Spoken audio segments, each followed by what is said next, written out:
The world is entering what may be the most rapid transformation in warfare in human history.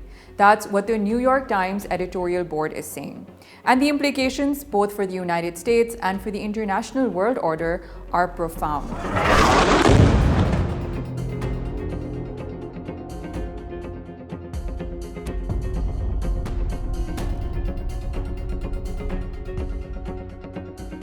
Let's start with a moment that captures this new era in a single surreal image.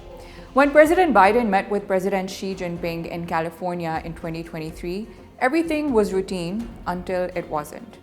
As the leaders stood up from lunch, one of Xi's bodyguards hurried over and sprayed down every surface Xi had touched, even the remains of his almond cake. American officials understood the message immediately. China feared that the US might collect Xi's DNA and engineer a bioweapon targeted to him. That's not science fiction. That's how world leaders are thinking right now. And as the editorial board notes, it was a stark reminder that even during diplomatic engagement, technological fear is rising faster than trust. Human history is shaped by advances in warfare, from chariots to gunpowder to nuclear missiles. But the board argues that today's convergence of artificial intelligence, synthetic biology, and quantum computing is accelerating faster than any previous shift. The world is so knee-deep into tech that it's hard to say which one will redefine war.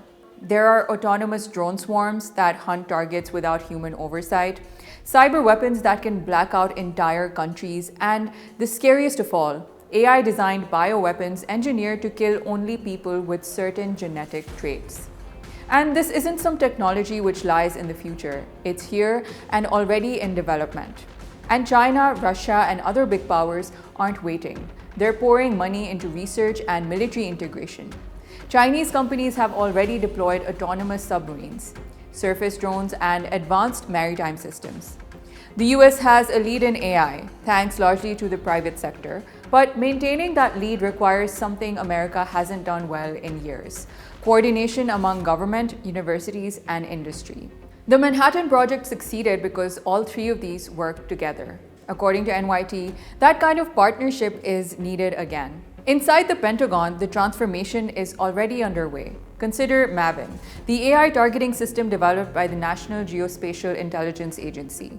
It analyzes streams of satellite and sensor data faster than any human team could. And it's already been used to identify targets in Iraq, Syria, Yemen, and even to help Ukraine strike Russian forces. Tech companies like Palantir and Anduril are reshaping defense as well, building tools to detect drones, integrate battlefield intelligence, and test autonomous wingman aircraft that one day could fly alongside US fighter jets. Meanwhile, America's adversaries are innovating in the field at costs that are far less. Ukraine captured a Russian drone built from off-the-shelf parts that can identify a target, dive bomb it, and explode without human input. It costs a tiny fraction of America's advanced systems. And that's the problem. The US relies too heavily on slow, expensive, exquisite weapons like the F-35, whose $400,000 helmet is often more functional than the aircraft itself.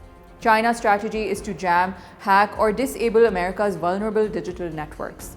As one former Deputy Defense Secretary put it, China studies the American battle network and asks, how can we break it apart?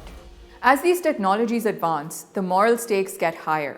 Israel's use of AI-assisted targeting in Gaza has already shown how algorithms can misidentify civilians with deadly consequences. And AI-assisted bioterrorism moves from theoretical to plausible. MIT students using chatbots generated 4 hypothetical pandemic pathogens in just 1 hour. Some US leaders argue that safeguards slow innovation. But the editorial board warns that the world is not ready for what's coming, and deterrence alone won't save us. Treaties and international rules are needed urgently. They're calling for a global treaty on autonomous weapons by 2026, strict human supervision requirements, and tighter oversight on equipment that can produce biological agents. If the editorial board is right, we're entering an era where geography no longer protects the United States. AI attacks can cross oceans instantly. A world where authoritarian nations may gain military advantages more quickly because they can deploy risky technologies without public debate. Global stability depends on both dominance and restraint. The nation that leads in autonomous systems and AI-enabled defense will shape international norms and determine whether these weapons deter wars or accelerate them. In other words, the future world order may hinge not just on who builds the most powerful tools, but also who sets the rules for their use.